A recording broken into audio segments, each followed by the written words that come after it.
Alright, tonight I'm going to be looking at the NHT SuperZero 2.1 mini monitors. And NHT stands for Now Hear This. These are, I think, their smallest bookshelf or monitor they offer. I picked these up just to try them out because they are a very compact bookshelf speaker or monitor. And they kind of have a different angle to where they're not designed to be necessarily a full range. I don't want to say not full range, but a small bookshelf speaker that can still deliver low end. They're more designed and focused on vocal clarity, mid range, and then the whole 2.1 in the name insinuates that NHT recommends using these with a powered subwoofer. They recommend their SS10 subwoofer that supposedly kind of goes along with them. Other than that, they are more of a vocal mid-range satellite bookshelf monitor speaker. It would make good for small spaces or rear speakers, etc., etc. So let's just get into it. Well, here we'll take a look right at the front. If this is not going to focus now, and I'm wearing these white fuzzy gloves because in typical NHT fashion they have the super high quality gloss black finish. So let's see, and of course my camera doesn't want to focus now. There we go. There's the NHT badge and it still doesn't want to focus. What is going on? There you go. So there's the NHT. Usually has a very high quality gloss black finish all around. So, and then before I forget, they do include these little rubber grommets that go on the bottom.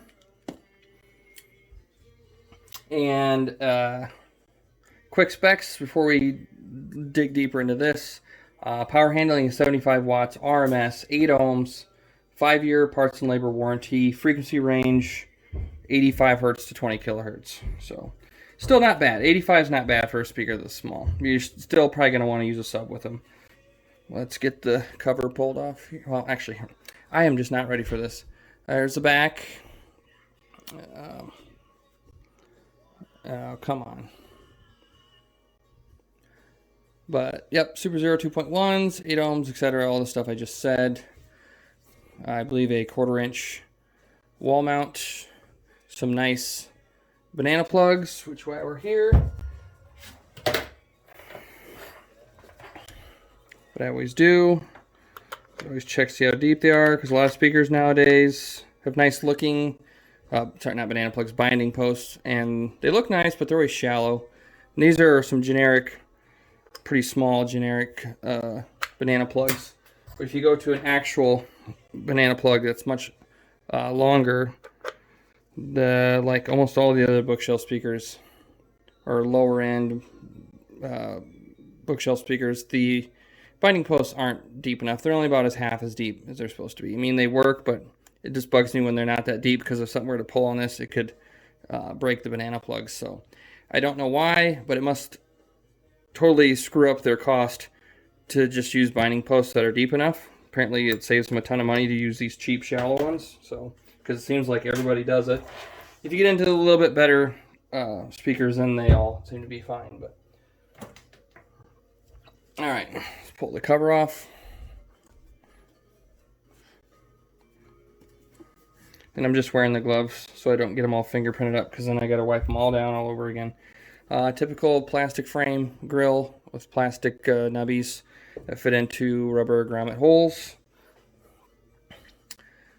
Nice 1-inch soft dome tweeter, 4.5-inch paper cone woofer, and these are sealed. There's no port on these, which, depending on what you're trying to do, can be nice, because depending on your situation with no rear port or anything, you can really put these close to the wall. Granted, your hookups allow for it, but yes, they have a very small footprint.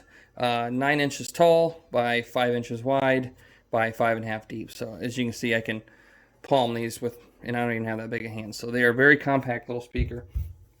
And even the gloves, It's, sorry, NHT. I know the gloss black looks really cool and everything, but I hate gloss black because it just collects dust, shows fingerprints. It's just, ugh. It looks nice when it's clean, but man, it is high maintenance. So, just to keep things moving right along here, let's open them up. All right, let's grab the drill.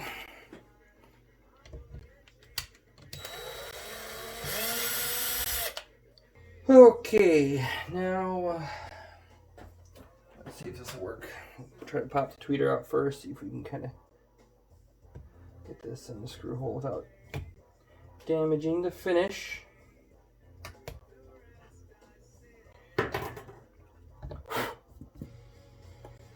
Alright. These are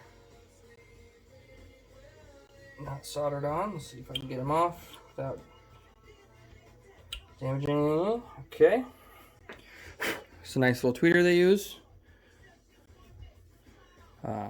Obviously no branding. Yeah, it's got good weight to it. Nice little tweeter. I couldn't tell you who makes who NHT sources for their tweeters, but it seems to be a good quality tweeter. This is a plastic front baffle or a face plate, whatever, but it is pretty thick, so still fine. Let's see if we can get the woofer out here. All right.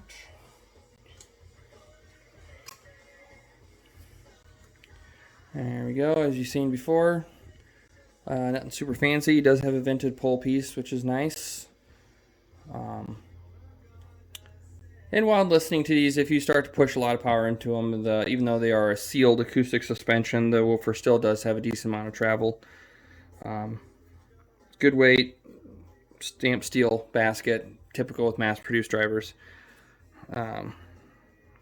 With these, it seems like I don't know all the exact specs on these drivers, but they do seem to be a very run-of-the-mill mass-produced driver, but yet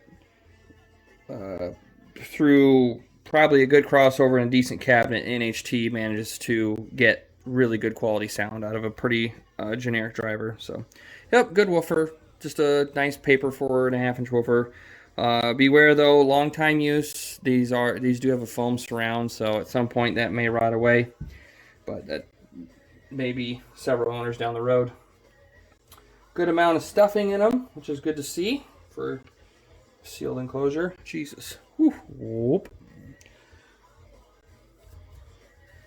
Alright, let's get all this stuffing out of the way. Yeah. So we can look inside the box. Cabinet. I'm going to guess it's probably 5/8 thick. At least front baffle. Can't tell. Let me, nope, half-inch thick MDF, and it's the better. It's not the chipboard; it's actual MDF. So half-inch isn't bad for something this small. You don't typically need a lot of bracing either. Something this small, it wouldn't hurt to have bracing, but in a cabinet enclosure this small, when your sides are this small, they are usually pretty rigid. So you could be getting some cabinet resonance or vibration, but for in the price range these exist in, it's, no bracing is going to happen. Looks to be a decent crossover. You can see it up here in the top. Those are all, well, we got an iron core inductor. Looks like an iron core inductor for the woofer, and then an air core inductor right here, probably for the tweeter, which is good. I can't tell. It looks like it's a second order on the woofer and a third order on the tweeter. I'm not 100% sure, but just guessing by some of the components that are in there. So we got 3 inductors, 2 caps, resistor, and this may be resistor back here. I'm not sure. But yeah, it's still a pretty robust crossover for the price range these exist in, which is, I guarantee that crossover is what's helping the quality level. And it looks to be, I don't know, probably 18 gauge leads running around in there.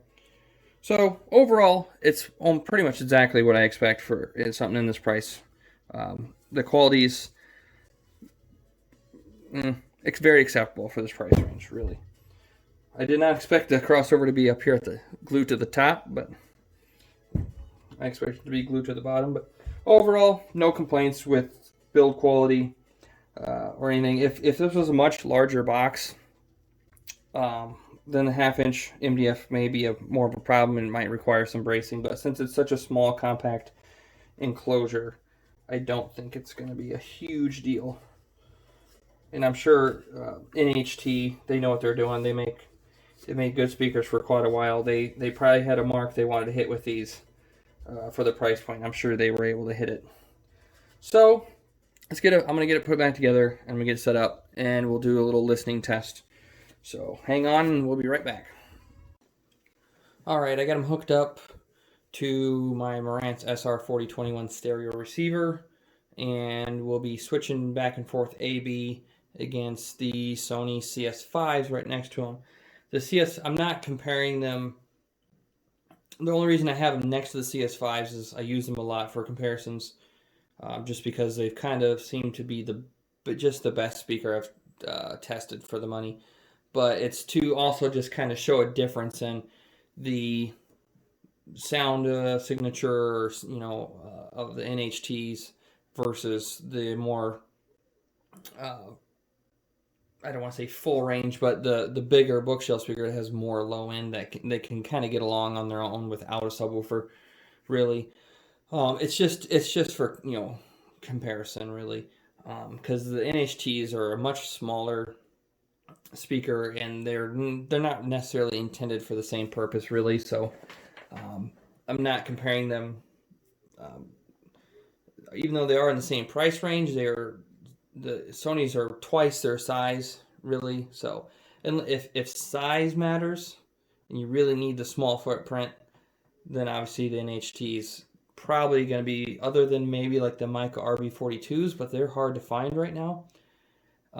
There's not a whole lot of other really small compact bookshelf speakers out there that sound as good as the NHTs.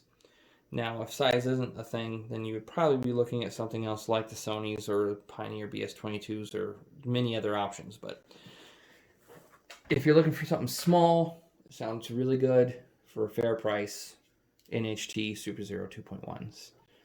All right, I'm just going to jump back and forth, and I will let you know when I'm going to switch it between the two speakers. So, we're going to start out, I believe, with it on the Sonys. So here we go.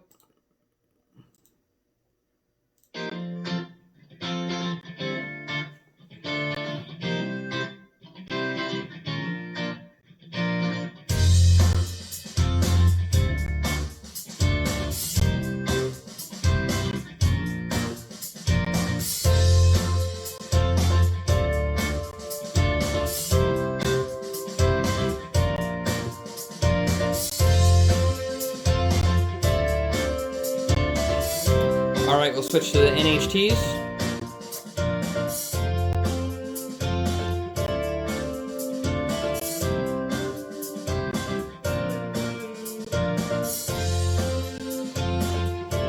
Back to the Sonys.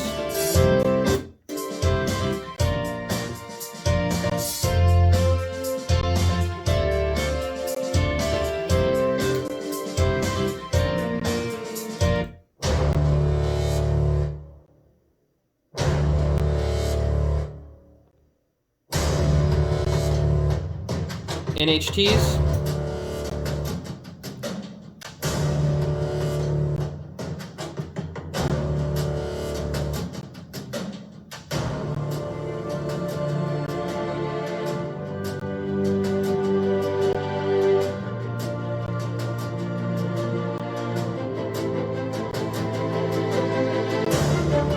Back to the Sonys.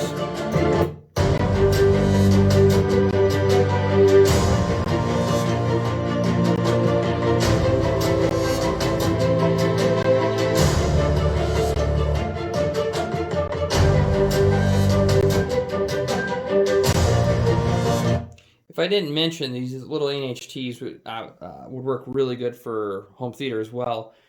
They are sold separately. They're not sold in pairs, so you could easily buy 5 or 6 of these for a home theater setup. and then add in that NHT SS10 subwoofer or subwoofer of your choosing, and have a pretty nice home theater setup with these. Because I did watch 2 movies on them. Vocals, everything were really good. So I do think they did have a bit of home theater in mind when they designed them. So.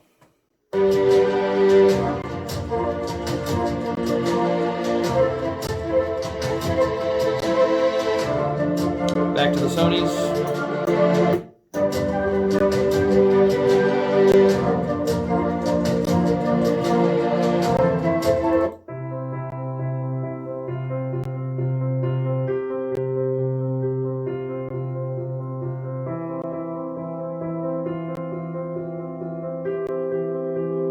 NHTs.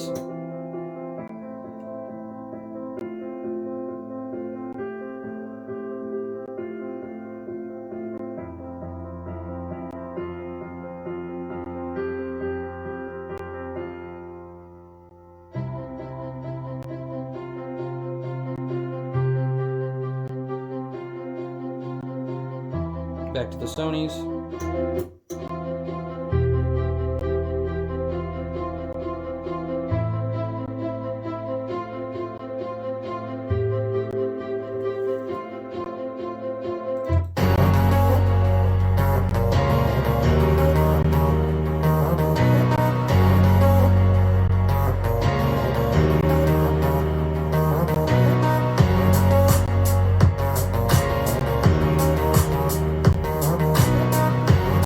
NHTs.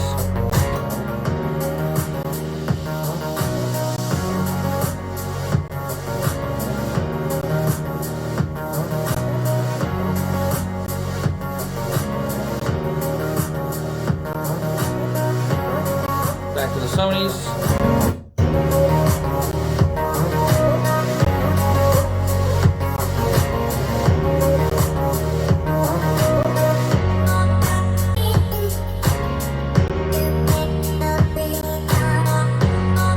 NHT.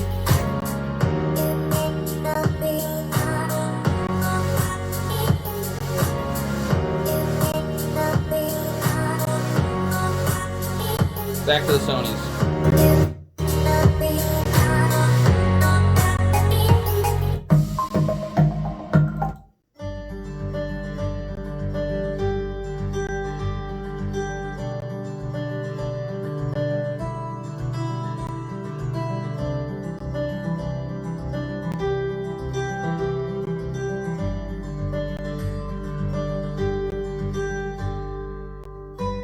NHTs.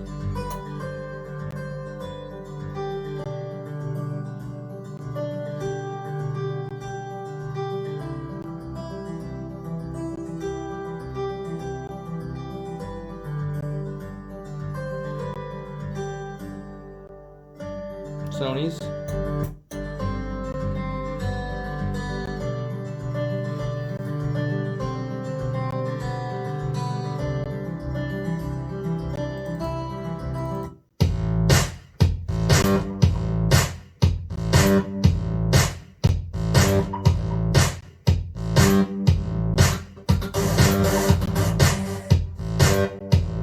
NHTs.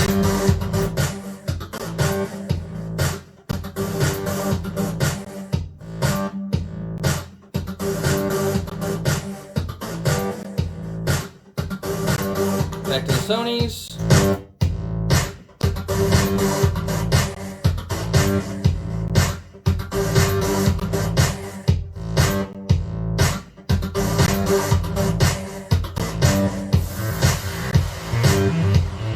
NHTs.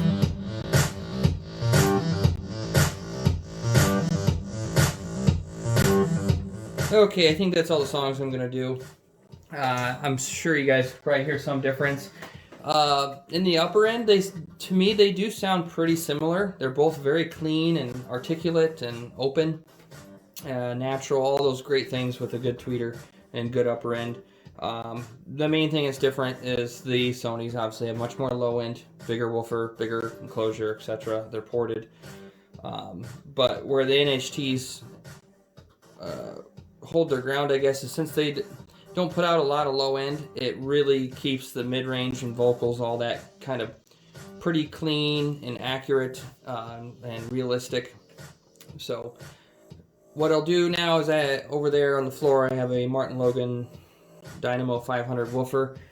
I will turn that on and we'll run a woofer with them to add that low end and let the NHTs do their job and have the woofer do its job. So just give me a second, we'll get it plugged in.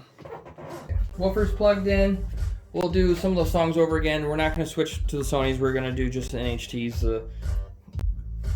I don't want to spend too much time on the Sonys in this video because it's not what we're here for.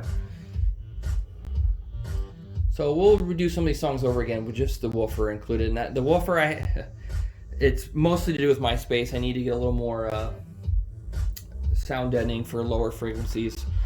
I have the woofer, this woofer, your woofer may be different, etc.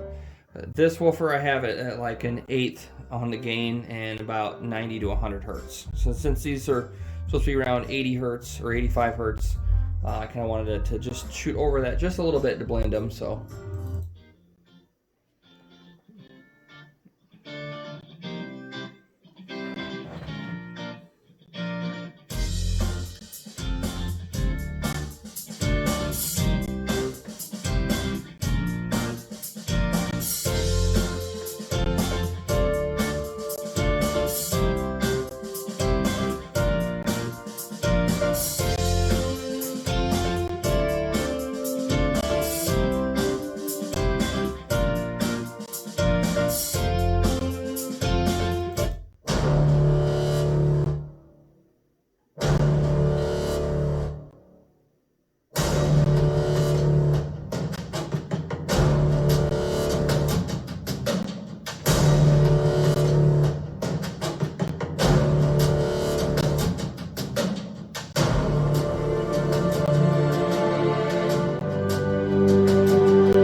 Drag this video out too long, but hopefully you could tell in the video by adding the woofer to these, it just really fills it in with, which is the case usually with bookshelf speakers. Usually a 2.1 system can be favorable for movies and audio, or movies and music, over say tower speakers. Again, it all comes down to your budget, your preferences, your space, your setup, everything, yada yada yada. So yeah, these, as they are small and compact, NHT designed them to focus on more or less vocals mid-range. They do that very well, and then add a woofer in with them and they work really well. Of course, a good woofer. But yeah, I have no complaints. I think for their price, they fit their performance. So the only thing I don't like about them necessarily is the super high gloss black finish, you know, that NHT seems to do a lot. But it is what it is. It's a very nice aesthetic. If you like that, it looks great and you want to deal with it, fine. But for me, I try to keep gloss black out of my life. So, but yeah, if you have any questions about them, you know, whatever, put them down in the comments. I'll have them for a little bit longer. I might do a little more testing on them, but other than that, for a small, really small compact speaker, I think these are it. So, all right, have a good night, guys.